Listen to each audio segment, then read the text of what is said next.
Halo, malam teman-teman semua, para pendengar setia kontenku. Bagaimana kabarnya teman-teman semua? Bagaimana aktivitasnya di siang hari? Tentunya saya akan menemani teman-teman semua dalam beberapa menit ke depan. Oke, teman-teman semua. Jadi malam hari ini kita tentu akan membahas maupun kita diskusi ya tentang beberapa permasalahan maupun perencanaan ke depan ini. Jadi teman-teman, kita pasti mengalami yang istilahnya rencana, ya kan. Jadi setiap manusia itu pasti punya rencana kan, pasti punya target ke depan, mau punya impian, dan cara untuk mencapai impian ke depan itu kan harus melalui perencanaan, harus membuat pola-pola. Jadi ya pola-pola tersebut ya kita buat bagaimana cara kita untuk mencapai tujuan kita. Itu kan. Nah, kebetulan juga teman-teman kan kita akan memasuki di tahun 2023. Nah, di tahun 2023 ini tentunya ada hal yang menurut kita luar biasa tentunya. Dan teman-teman yang harus kalian ketahui bahwasanya kayak sudah trending ya pembahasan di tahun 2023, baik tentang politik, baik tentang isu lingkungan dan sebagainya. Nah, teman-teman semua, ini kita hari ini tidak terlalu mengikuti masalah politik ya, tapi kita lebih ke dunia global permasalahannya. Nah, jadi teman-teman, ini beredar bahwa tahun 2023 itu ada resesi. Nah, yang jadi pertanyaan kawan-kawan mungkin apa itu sih resesi itu? Nah, jadi resesi itu adalah kemerosotan ekonomi yang tidak hanya disebabkan dari aktivitas ekonomi itu sendiri. Nah, jadi perkembangan teknologi turut menjadi faktor adanya resesi. Hal ini terjadi karena adanya penurunan lapangan-lapangan pekerjaan yang banyak digantikan oleh teknologi terkemuka seperti artificial intelligence atau AI dan robot. Nah, jadi teman-teman, di tahun 2023 nanti itu akan adanya resesi seluruh dunia yang akan terdampak gitu. Jadi secara gambaran umumnya mungkin ekonomi dari masyarakat ini akan menurun, teman-teman. Jadi banyak nanti yang di tahun 2023 yang akan nanti mungkin di PHK dari perusahaan. Karena benefit perusahaan terbatas, otomatis akan pengurangan tenaga pekerja. Nah, ada juga bahwa dikabarkan semua tenaga pekerja akan diganti dengan robot. Otomatis perusahaan tidak perlu lagi tenaga manusia, tapi perlu tenaga robot. Otomatis tenaga manusia akan tidak digunakan, dan juga otomatis pendapatan ekonomi masyarakat akan berkurang, bahkan bisa dikatakan tidak ada. Kenapa? Karena dia tidak bekerja. Lapangan pekerjaan sulit nanti dicari di tahun 2023. Nah, mungkin itu maksudnya kenapa akan terjadi resesi dunia. Nah, jadi teman-teman, kita sambil lihat juga nih ada beberapa artikel yang menyatakan bahwasanya resesi itu dalam proses kita mendapatkan kalkulasi ekonomi maupun mendapatkan ekonomi itu sangat sulit. Nah, di mana keadaan perputaran ekonomi suatu negara berubah-ubah menjadi lambat atau buruk. Nah, jadi kan biasanya rules dalam ekonomi kan harusnya tinggi ya, seperti gelombang magnetik yang harusnya tiap bulan itu bertinggi. Dan nanti di tahun 2023 mungkin akan turun. Nah, akibat dari pertumbuhan produk domestik bruto atau dalam kurung FVDB. Nah, jadi suatu negara menurun selama 2 kuartal dan berlangsung secara terus-menerus. Nah, jadi di sini mengatakan bahwa penurunan ekonomi itu tidak tahu kapan akan berakhir. Nah, jadi sedangkan National Bureau of Economic Research and Bureau yang terletak di Amerika Serikat mengartikan resesi sebagai kondisi di mana negara mengalami penurunan. Nah, luar biasa ya teman-teman semua, bahwa resesi ini ternyata akan berdampak bagi suatu ekonomi kita. Nah, jadi ternyata ada juga beberapa faktor yang menyebabkan terjadinya resesi ekonomi. Nah, jadi di sini yang pertama adalah inflasi. Nah, apa itu inflasi? Inflasi adalah kondisi naiknya harga secara terus-menerus, baik itu harga barang maupun jasa. Adanya kenaikan harga ini berimbas pada melemahnya daya beli masyarakat yang nantinya diikuti juga dengan penurunan produksi barang dan jasa. Jika dibiarkan dalam waktu yang lama, hal ini akan mengakibatkan tingginya angka pengangguran akibat pemutusan hubungan kerja atau PHK secara massal, kemiskinan dan terjadinya resesi. Nah, ya, jadi teman-teman, kita akan mengalami inflasi yang dimana kondisi harga secara terus-menerus akan naik.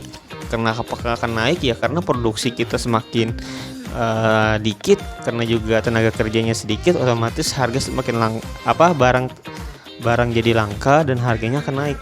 Terus yang kedua, deflasi berlebihan. Jadi seperti halnya inflasi ya, deflasi juga bisa membawa pengaruh yang buruk dan memicu terjadinya resesi. Dan deflasi teman-teman itu adalah sebuah kondisi di mana harga barang dan jasa turun dari waktu ke waktu, yang akhirnya berimbas pada upah yang dibayarkan mengalami penurunan. Deflasi juga ditandai dengan adanya penundaan pembelian barang atau jasa sampai harga terendah. Hal itu tentunya sangat berisiko bagi pemilik usaha, sebab meskipun daya beli masyarakat kemungkinan akan naik, nyatanya masyarakat dan pemilik usaha harus menekan biaya produksi yang berujung pada ruginya suatu bisnis. Nah, itu kan teman-teman, bahwa seluruh mungkin pengusaha yang ada di Indonesia contohnya kan, kalau kita akan mengalami inflasi ya kita akan mungkin di sini perusahaan yang memilih produksi atau produksi terbatasnya dia kan mungkin mematok harga lebih tinggi karena barangnya produksinya juga langka kan. Nah, terus yang ketiga, gelombang aset pecah ya. Jadi penyebab terjadinya resesi juga adalah pecahnya gelombang aset. Hal ini bisa terjadi saat investor mengambil langkah secara gegabah. Misalnya terjadi pembelian saham dan properti secara masif dengan anggapan harganya akan naik dengan cepat, lalu saat keadaan ekonomi tengah goyah, mereka akan beramai-amai menjualnya yang mengakibatkan terjadinya panic selling dan berujung pada resesi akibatnya pasar.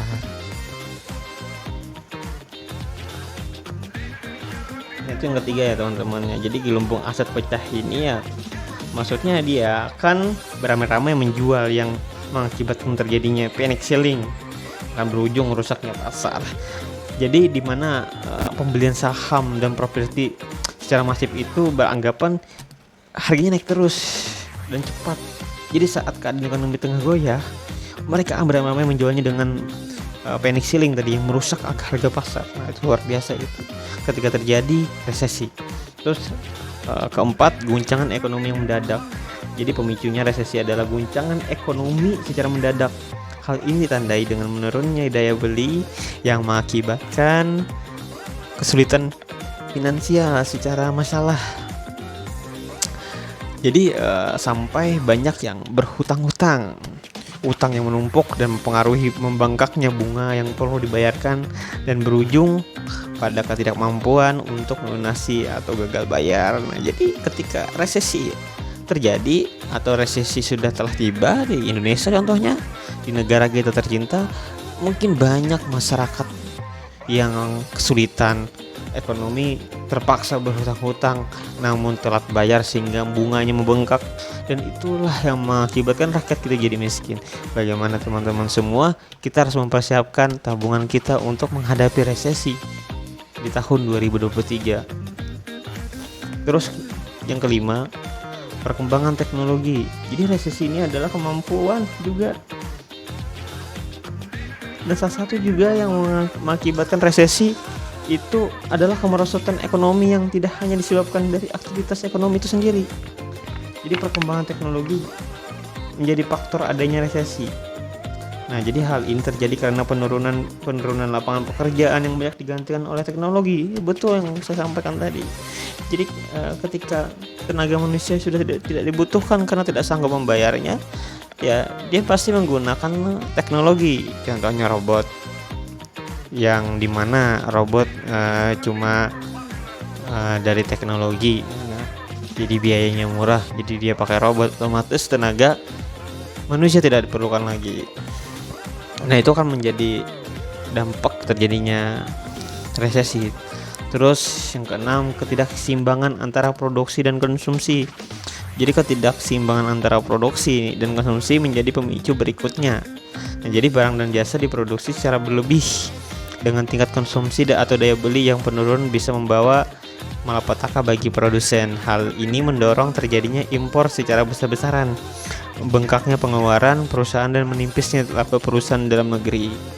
Nah, jadi teman-teman bahwa jadi antara produksi dan konsumsi ini tidak seimbang.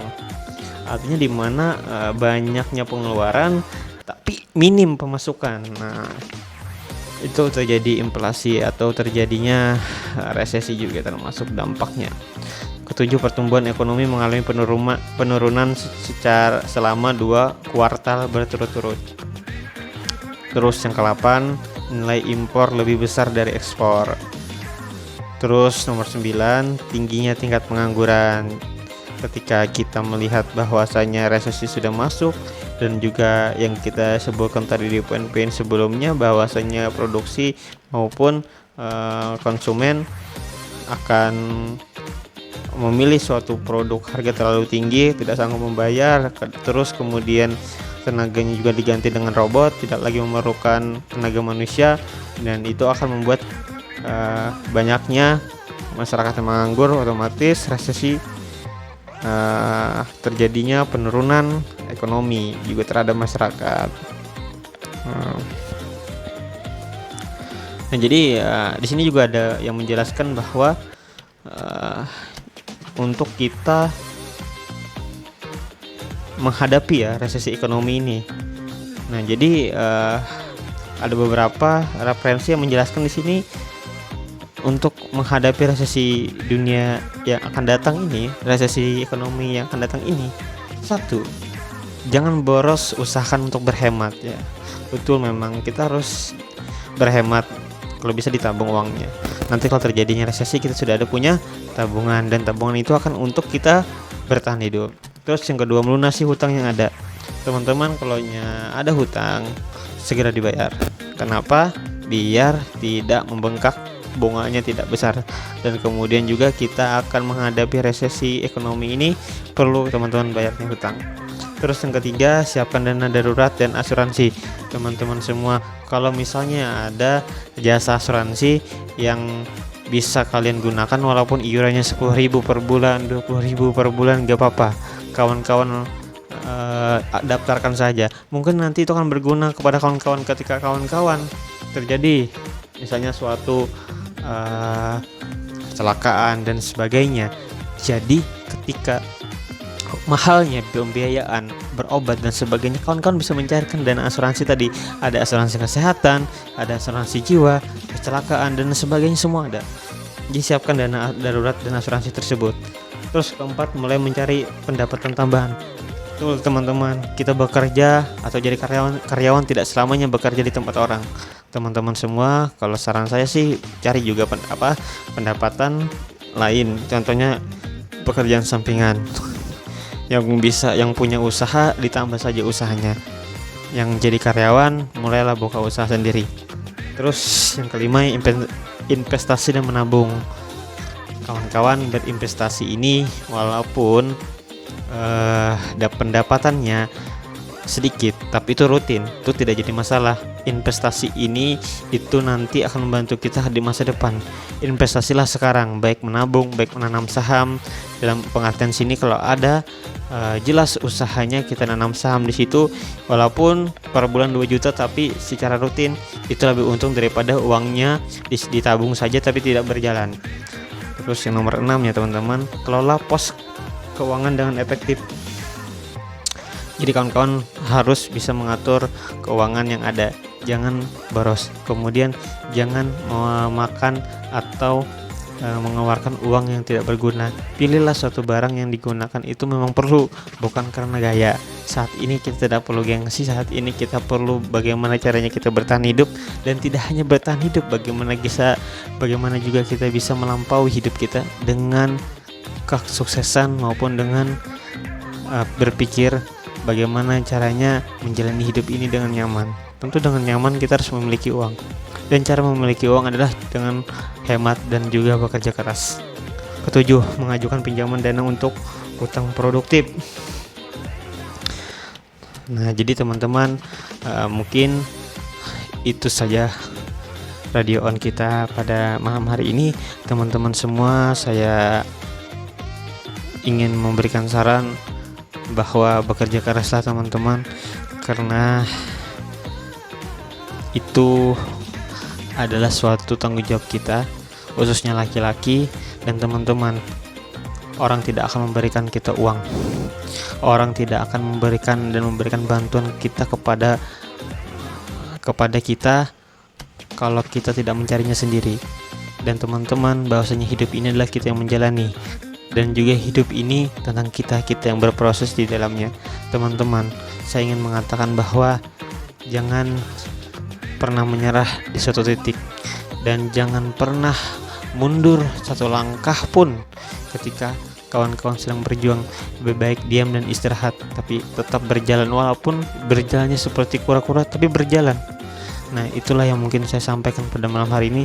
Teman-teman, jaga kesehatan, lakukan perubahan, dan janganlah berkecil hati ketika mendapat musibah. Selalu berpikir positif, dan semoga menjadi orang sukses. Amin. Mungkin itu saja radio on dari saya. Terima kasih teman-teman, selamat istirahat dan selamat malam.